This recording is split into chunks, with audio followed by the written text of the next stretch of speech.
Esto es Redolés informa y comenta con Supertanker, escuchando todo.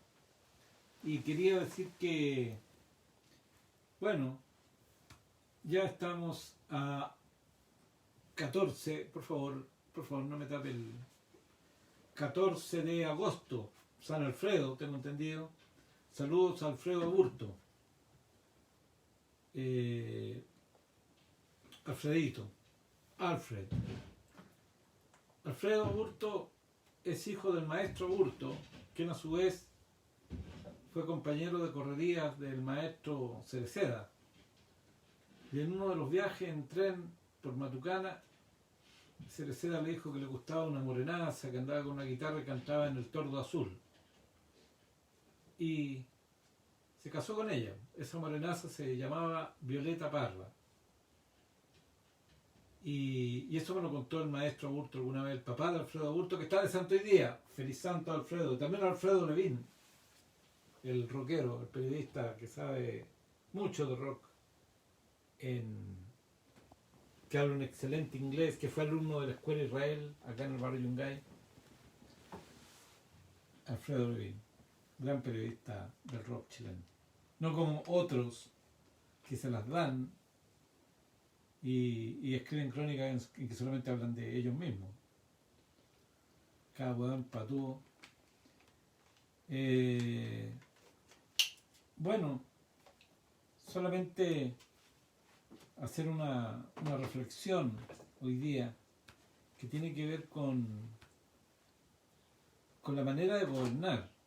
Yo parto con una reflexión que alguien hacía en Twitter. Decía,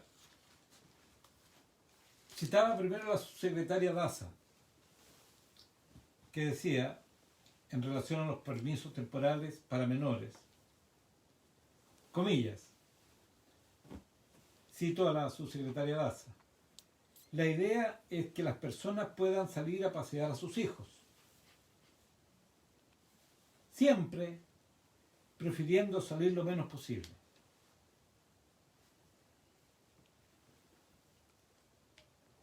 En una historieta Condorito se vería las patas de Condorito para atrás, plop, y el globito diciendo, exijo una explicación. Y Felipe Barnechea, arroba Felipe Barnechea, dice, hace todo un análisis, ¿no? Esta es la lógica que ha gobernado la pandemia. 1. Yo lo numeré, ¿ya? Te doy permiso. 2. Pero te hago un llamado a que no lo uses. 3. Luego, si lo usas, te castigo por usarlo. Pedazo de imbécil.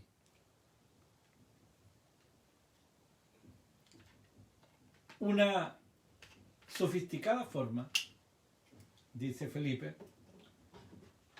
para que la culpa siempre la tenga el ciudadano y nunca el gobierno. Ojo, mucho ojo con la formulación que hace Felipe al final. Una sofisticada forma para que la culpa, ahí aparece el concepto de la culpa, un concepto muy católico, ¿no? Y luego el absoluto, siempre la tenga el ciudadano y nunca, siempre y nunca, el gobierno. Y efectivamente, tal como lo resume este amigo, no hay nada más que fijarse en múltiples medidas que se toman, en las cuales efectivamente siempre lo decíamos hace como 2 meses atrás, a propósito de algo que se los voy a recordar y ustedes se van a acordar de esa situación. Ocurrió que cuando se empezó con esto del toque de queda, se dijo que el toque de queda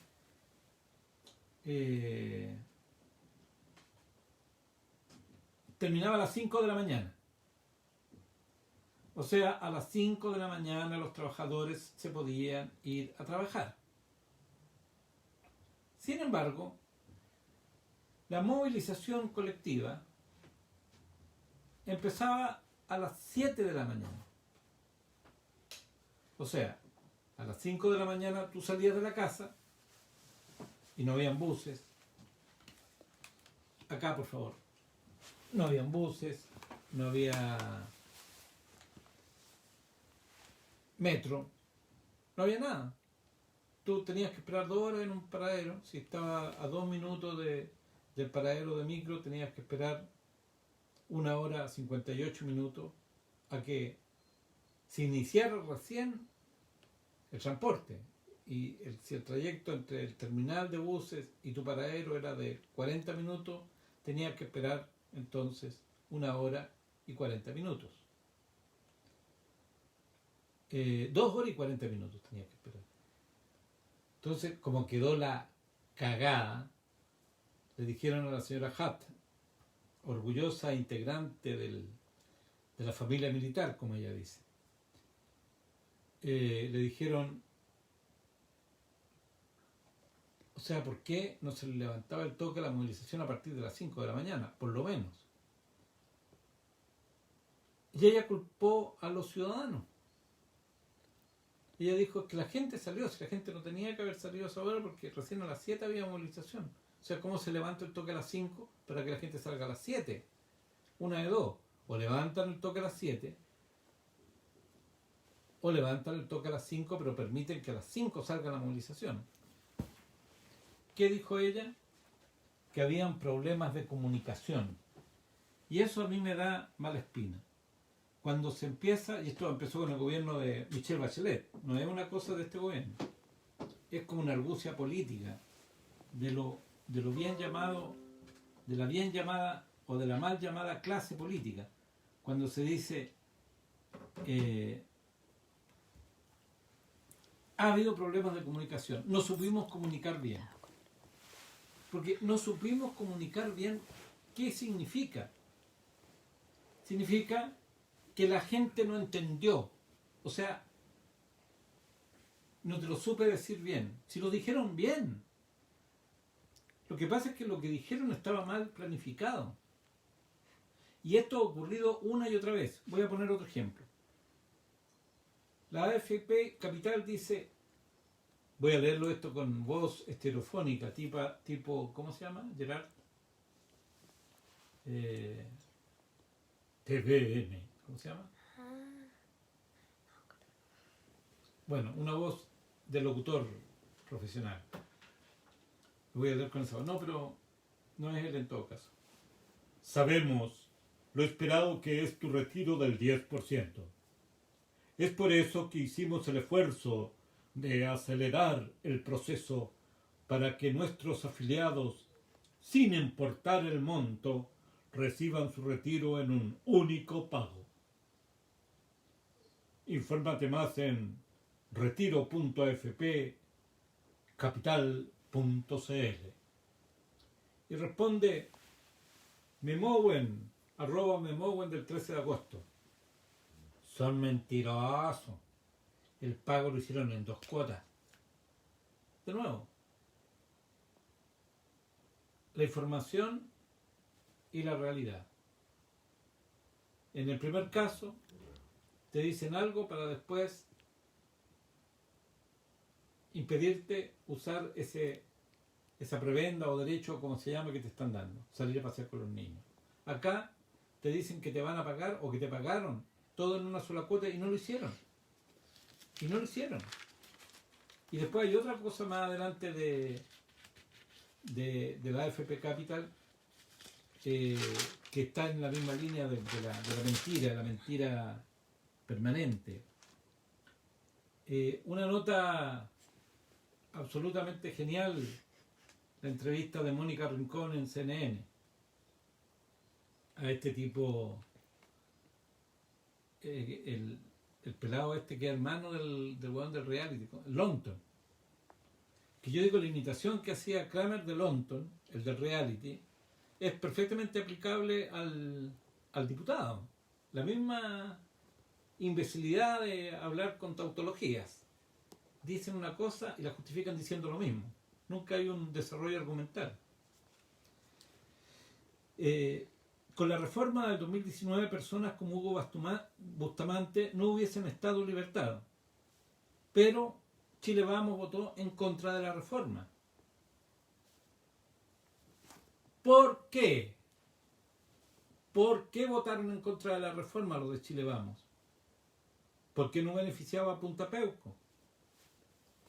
Porque Punta Peuco, o sea, porque esta reforma exigía, para el beneficio de la libertad, arrepentimiento y colaborar con la justicia. Más claro, echarle agua. Punta Peuco no había arrepentimiento.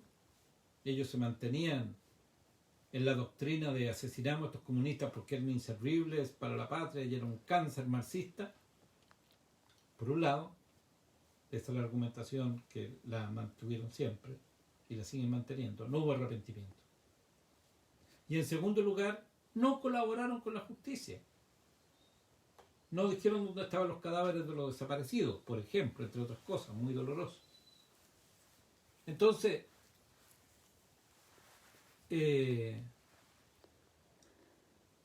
Chile Vamos dice, no, aquí nosotros no vamos a aprobar esta cuestión. Y como no la aprobaron, entonces Bustamante salió en libertad. Como Bustamante salió en libertad, asesinó a Ámbar. O sea, Ámbar es una doble víctima. Víctima de Hugo Bascuñán y víctima de la justicia chilena. En particular, víctima del Parlamento. De la mierda de leyes que hacen. Que permiten que criminales como los de Punta Peuco y Bustamante, que en el fondo son por uno u otro motivo lo mismo, psicópatas hay en todas partes, estén en libertad. Claro, ahora los de Punta Peuco se supone que están viejitos, que no van a hacer mal, pero queda la cultura de violar los derechos humanos por parte del Estado y de que no haya castigo. Es decir, es como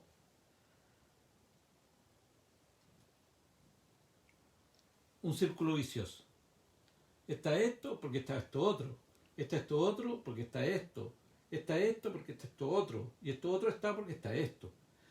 Brillante la tarea de Mónica Rincón, periodista de CNN, al presentarle una y otra vez con una paciencia digna de un buen periodista, de una buena periodista, mujer, presentarle una y otra vez los argumentos a Longton, y Longton hablando en tautología, o sea, respondiendo con la misma argumentación con la que sostenía lo que estaba diciendo, o sea, no decía nada nuevo, y se rascaba la cabeza, así. Está ahí en Twitter, lo subió con gran acierto @vago ilustrado, para dejar en claro cómo esta gente de la derecha gobierna o desgobierna sin importarle si van quedando víctimas en el camino. Le interesa resguardar sus intereses y ser fieles al fascismo de Pinochet y a la violación de los derechos humanos. Una realidad inscrita en otra realidad. También podríamos presentar otro argumento que tiene que ver con el discurso permanente de Piñera. Un discurso lleno de falacias y lleno también de escaso apego a la verdad. Hablaba con un amigo que me decía que estaba chato porque él no calificaba para nada. No calificaba ni para los préstamos, no calificaba ni para el aporte que hacía el el Estado, por su situación familiar, no calificaba, etcétera. En el caso personal, postulé a retirar el 10% y me dijeron que había anotado mal mi carnet de identidad. El carnet de identidad, yo recuerdo que lo saqué en una oportunidad en que, cuando di la prueba de actitud académica, en el año 72, claro, 82, 92, 2002, 2012, 2022, en 2 años más van a ser 50 años que tengo el mismo número, me lo sé de memoria, me lo super sé de memoria, nunca lo olvidé, ni la cárcel me lo hizo olvidar, ni el exilio me hizo olvidar el número de mi cédula de identidad. ¿Cómo la iba a notar mal cuando estaba retirando el 10% que necesito la plata? Claro, entonces, siempre la responsabilidad de uno. Ahora, ese es un argumento del nazismo. El nazismo acusaba, cuando se le preguntaba a los nazis cómo mataron a tantos judíos, ellos decían, pero ellos tenían la culpa, pues si eran judíos. Más claro echarle agua. Ahora, nosotros tenemos la culpa porque salimos a pasear con los niños. Nosotros tenemos la culpa porque no anotamos bien el carnet de identidad. Nosotros tenemos la culpa porque salimos cuando levantan el toque de queda, pero no reparamos que teníamos que tomar un vehículo de locomoción colectiva. Y eso salían 2 horas más tarde. Entonces, la señora Hatt dice, no, pero es que la gente, ellos son los responsables de haber salido antes, por eso se produjeron esas acumulaciones en los paraderos. Entonces, para sacarse el pillo después, no comunicamos bien, no comunicamos bien. Y la otra que tienen es, échenme a mí la culpa, yo soy responsable. Tipo Carla Rubilar, ¿no? Que se caracterizó por estar diciendo todo el tiempo, yo soy el responsable, pecho las balas. Así cuando el presidente de la República, Sebastián Piñera Echeñique, se baja a comprar vino en plena cuarentena y solamente había que salir a comprar artículos esenciales, el chiste que se hacía, ¿cómo se llama? El meme que se hacía era que Carla Rubilar había dicho, yo lo mandé a comprar vino, échame a mí la culpa. Yo le dije, oye, Sebastián, anda a comprarte una botella de vino. Los memes, insisto, han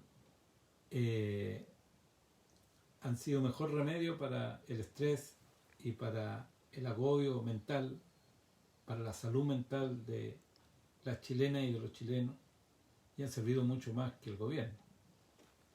Y a propósito de círculos viciosos, les voy a leer un cuento, es cortito, no se asusten, y lo voy a leer completo, tiene 2 páginas y media, de Julio Cortázar, de Final del Juego, un clásico de Julio Cortázar, continuidad de los parques, la realidad inserta en otra realidad.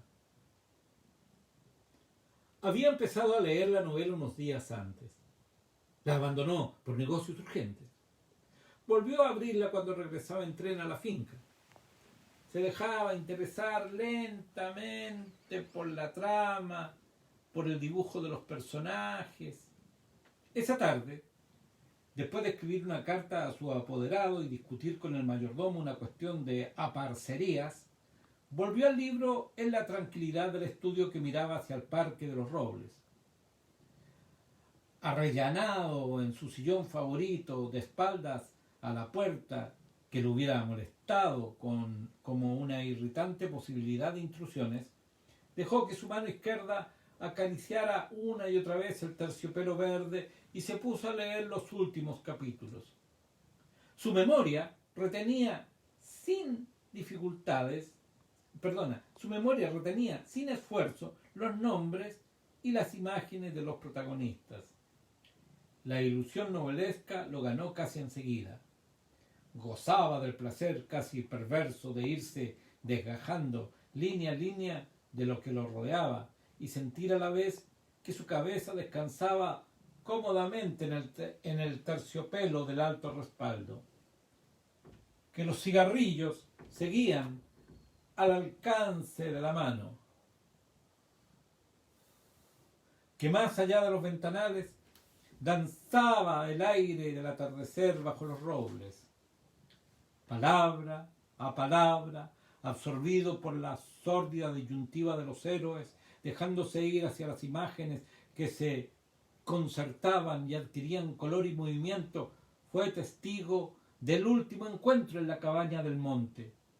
Primero entraba la mujer, recelosa. Ahora llegaba el amante. Lastimada la cara por el chicotazo de una rama. Admirablemente restañaba ella la sangre con sus besos, pero él rechazaba sus caricias. No había venido para repetir las ceremonias de una pasión secreta, protegida por un mundo de hojas secas y senderos furtivos. El puñal se entibiaba contra su pecho y debajo latía la libertad agazapada. Un diálogo anhelante corría por las páginas como un arroyo de serpientes y se sentía que todo estaba decidido desde siempre. Hasta esas caricias que enredaban el cuerpo del amante como queriendo retenerlo y disuadirlo, dibujaban abominablemente la figura de otro cuerpo que era necesario destruir. Nada había sido olvidado. Coartadas, azares, posibles errores, a partir de esa hora cada instante tenía su empleo minuciosamente atribuido. El doble repaso despiadado se interrumpía apenas para que una mano acariciara una mejilla. Empezaba a anochecer. Sin mirarse ya, atados rígidamente a la tarea que los esperaba, se separaron en la puerta de la cabaña. Ella debía seguir por la senda que iba al norte. Desde la senda opuesta, él se volvió un instante para verla correr con el pelo suelto. Corrió a su vez, parapetándose en los árboles y los setos, hasta distinguir en la bruma malva del crepúsculo la alameda que lo llevaba a la casa. Los perros no debían ladrar, y no ladraron. El mayordomo no estaría a esa hora, y no estaba. Subió los 3 peldaños del porche y entró. Desde la sangre galopando en sus oídos le llegaban las palabras de la mujer.